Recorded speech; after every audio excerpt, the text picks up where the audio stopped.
आणि सेंटरवरती राहण्याचा चान्स घेतला. त्यानंतर या दोन्ही दीदींनी माझ्यासाठी खूप मेहनत घेतलेली आहे. जसं लौकिकमध्ये सेंटर असताना गावामध्ये जेव्हा सेंटर गावामध्ये सेंटर होतं वरती, म्हणजे गावापासून सेंटरपासून 5 किलोमीटरचं असं अंतर होतं. मग गावामध्ये जसं सुरुवातीला शाळेचा अभ्यास किंवा शाळा करून सेंटरवर जाणं व्हायचं नाही सुरुवातीला. मग सेंटरवरती असताना खूप लांब होतं. तरी पण प्रोग्रामच्या वेळी रांगोळीच्या निमित्ताने भेजी बोलवायचं सेंटरला, तर तेवढंच रांगोळी काढून यायचं घरी आल्यानंतर तिथं म्हणायचे म्हणजे तुझं कोर्स करायचं ते. मला कसलंच काय माहिती नव्हते. ज्ञान म्हणजे काय असतंय, काय होतात शांती काहीच माहिती नव्हतं. पण जसं जसं मी रांगोळी काढत प्रोग्राम ऐकत त्या दोन्ही दिदी यायच्या.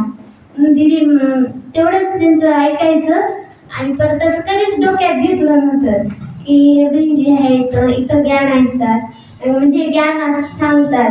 भक्ती मार्गामध्ये खूप आवड होती. भक्ती खूप करायची. सुरुवातीला उपवास करायचे, पूजा करायचे, शिवलिंगा जसं महादेवासाठी उपवास करायचे, मंदिरामध्ये जाऊन रोज पूजा करायची. त्यानंतर संध्याकाळी पण जायचं. आणि स्वच्छतेची एवढी आवड होती की सुरुवातीला देवपूजा झाल्याशिवाय एक पाण्याचं घोट पण प्यायचं नाही आणि लिंग पूजा केल्याशिवाय कसलंच काही खायचं नाही. सुरुवातीला जेव्हा मी सेंटरवरती राहायला आले दिदी मला लिंग कशासाठी घालायचं. जेव्हा स्वयं परमात्माच भेटलेला आहे तर याच्यावरती पाणी घालण्यामध्ये काय प्राप्ती आहे. जेव्हा परमात्मा स्वतः त्यांच्या घरामध्ये ठेवून घेतात, मग जसं जसं दिदी जे सांगतील तसं ऐकायला सुरुवात केली. पण पूर्वी कधीच कोणी काय म्हणलं तरी ते सोडायची प्रथा नाही. जेव्हा ते पूजा झाली तेव्हाच पाणी प्यायचं असं ते एक होतं. पण आता उठल्याबरोबर पाणी प्यायचं. तर दिदी म्हणायच्या तू बाबाच्या घरामध्ये हिंमत ठेवून आलीस ना, बाबा तुला कसल्याच प्रकारची गरज पडू देणार नाही किंवा कसलीच कमी पडू देत नाही. आणि खरंच बाबा एक संकल्प मात्राने सुद्धा कधी चालू देत नाही की हे कमी हे नाही. एवढंच दोन्ही दिदीने आम्हाला भरपूर ठेवलेले, कसल्याच गोष्टीची कमी कमतरता नाही. लौकिक मध्ये सुद्धा एवढं संपर्क म्हणजे ज्ञानात नसल्यामुळं मला कधी असा अनुभव होत नाही की घरामध्ये कोणी सहयोगी नाही. कारण दोन्ही दिदी मला आई वडिलांच्या वरती एवढं मम्मा बाबा समजून त्यांनी आणखी कोणत्याही प्रकारची कमी कमतरता आणून देत नाही. तर हे दिदी मला भेटले माझं खूप मोठं भाग्य. मला सतत वाटत राहतं. तर जसं ऐश्वर्याचे पेपर पण होते, तर सुरुवातीला मला 4थी ते 9वी पर्यंत पाहायला हिशोब बोल म्हणून खूप खास जायचं. ज्यावेळी मी शाळेत सुद्धा जाऊ शकत नव्हते.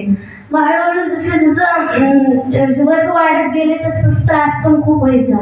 मला चालता येत नव्हतं. म्हणजे शाळेत मी घरी बसून रडायचे. तेव्हा रडत असताना मला वडील आणि आत्या पाठपोळीमध्ये घालून ते शाळेपर्यंत सोडायचे. कारण मला शाळा सोडवायची म्हणजे की आपोआप डोळ्यातून पाणी यायचं की माझा अभ्यास बुडायला. ते काही सपोन खूप खास व्हायचं, खूप त्रास व्हायचं. एवढा त्रास व्हायचं त्याचं की चालता यायचं नाही. मग जसं जसं वाढत गेलं तसं ते खाजून एवढं त्रास व्हायचं की तळपायाची आग मस्त करायची. सुरुवातीला खूप मी म्हणजे एवढ्या जीवनात खूप वैराग्य आलं होतं. मला जसं वाटायचं की काय आता मरण्यापेक्षा आणि थोड्या दिवसापेक्षा मरण्यात काय अर्थ आहे असं सतत मला वाटायचं. आणि सतत फाशी घेण्यासाठी किंवा हे करण्यासाठी तयार व्हायचे. आणि मला एक प्रश्न पडायचा सतत, मला बाबाने कशासाठी ठेवलं असेल, काय करून घ्यायचं असेल बाबांना. तर खरंच बाबाला म्हणजे काय करायचं घ्यायचं आहे काय माहिती नाही. पण बाबाने जे काय दिलं ते मला म्हणजे एवढं मी आतून बेफिकर आहे. मला कोणत्याच गोष्टीची कधीच चिंता वाटत नाही. तर हे सगळं बाबाने घडून घेतलेलं आहे. आणि जीवन जे सध्या बाबाने बनवले आहे ते बाबा म्हणूनच हे मी जीवन जगत आहे. आणि खरंच बाबाची खूप खूप करतील तेवढे लाखो शुक्रिया, खूपच कमी नाही. ओम शांती.